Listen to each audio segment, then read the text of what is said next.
বিদ্যালয় হৈছে শিক্ষাৰ ঠাই। শিক্ষক শিক্ষাৰ্থীৰ জ্ঞানৰ মূল কেন্দ্ৰই হৈছে বিদ্যালয়। এজন শিক্ষক হিচাপে এখন ওচৰৰে বিদ্যালয় পৰিদৰ্শন কৰিবলৈ গৈছিলোঁ। বিদ্যালয়খনৰ নাম বালিপৰা মজলীয়া বিদ্যালয়। এক নিৰ্দিষ্ট তাৰিখত ওচৰৰ বালিপৰা মজলীয়া বিদ্যালয়ত উপস্থিত হৈছিলোঁ। পৰিদৰ্শন কৰাৰ উদ্দেশ্যেৰে তালৈ গৈ প্ৰধান শিক্ষকক লগ কৰিছিলোঁ। প্ৰধান শিক্ষকৰ লগত কিছু আলোচনা কৰি বিদ্যালয়ৰ শৈক্ষিক পৰিস্থিতিৰ বুজ ল'বলৈ চেষ্টা কৰিলোঁ। বিদ্যালয়খনত যথেষ্টখিনি ছাত্ৰ-ছাত্ৰী আছে আৰু সিহঁতৰ মাজত বিভিন্ন ধৰণৰ সমস্যা দেখা যায়। বহুতো ছাত্ৰ-ছাত্ৰীয়ে বিদ্যালয়ৰ শিক্ষাৰ পৰা আঁতৰি আহিছে, তাৰো বিভিন্ন কাৰণ দেখিবলৈ পালোঁ। সেই কাৰণসমূহ হৈছে: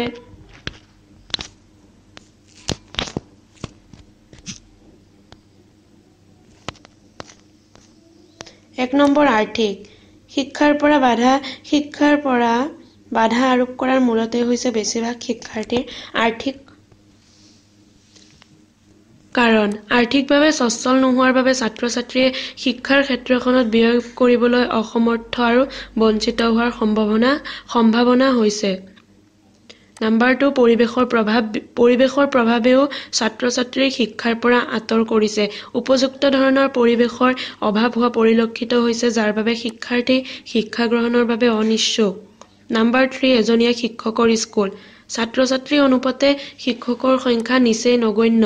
কেতিয়াবা কিছুমান স্কুলত মাত্ৰ এজন শিক্ষক দেখা যায়, যাৰ ফলত সকলো ছাত্ৰ-ছাত্ৰীয়ে একেলগে পাঠদান কৰিবলৈ অসুবিধাৰ সন্মুখীন হয়।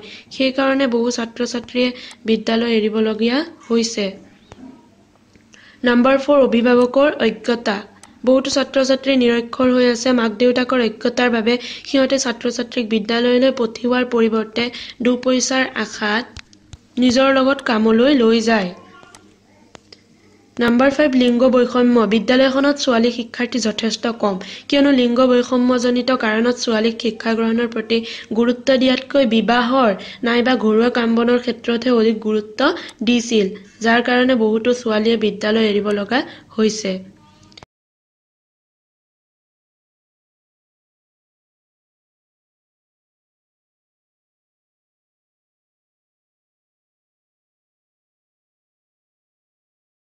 শেষত কিছুমান ছাত্ৰ-ছাত্ৰীৰ অৱস্থা ভালদৰে পৰ্যবেক্ষণ কৰি এখন তালিকা প্ৰস্তুত কৰিলোঁ, য'ত বিদ্যালয়ৰ পৰা বহিষ্কৃত হ'ব লগা হৈছে।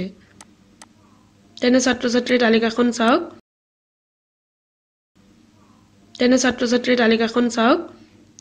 প্ৰথমতে ছাত্ৰী বা ছাত্ৰীজনৰ নাম, বয়স, তাৰপাছত শ্ৰেণী আৰু বহিষ্কৃতৰ কাৰণ, এনেদৰে মই তালিকাভুক্ত কৰিছোঁ।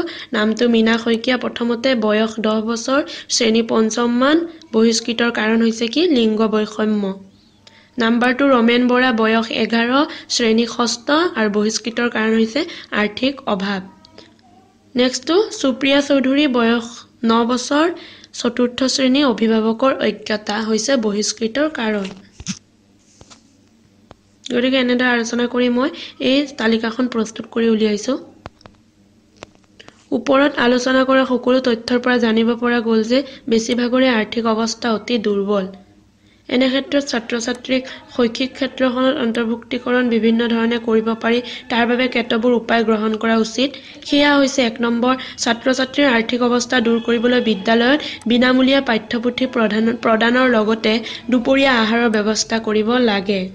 নম্বৰ 2, বিদ্যালয়ত এজন মাত্ৰ শিক্ষক আছে কাৰণে শিক্ষকে গাঁৱতে কিছুমান শিক্ষিত ল'ৰা-ছোৱালীক পাঠদানত সহায় কৰিবলৈ ক'ব লাগে।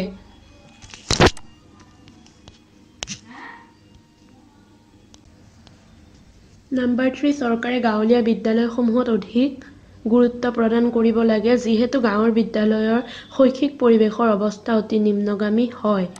নম্বৰ 4, শিক্ষকে সভা এখন পাতি ছাত্ৰ-ছাত্ৰীৰ অভিভাৱকক শিক্ষাৰ মূল্য সম্পৰ্কে সচেতন কৰি তুলিব লাগে। একেবাৰে শেষত 5 নম্বৰটো হৈছে: বহুতো অভিভাৱকে নিৰক্ষৰ হোৱাৰ ফলত ছাত্ৰ-ছাত্ৰীক বিদ্যালয়লৈ নপঠিয়ায়। সেয়েহে শিক্ষকে বিদ্যালয়ৰ পৰিচালনা কমিটিৰ লগত যোগাযোগ কৰি এই বিষয়ে সমাধান কৰিব লাগে।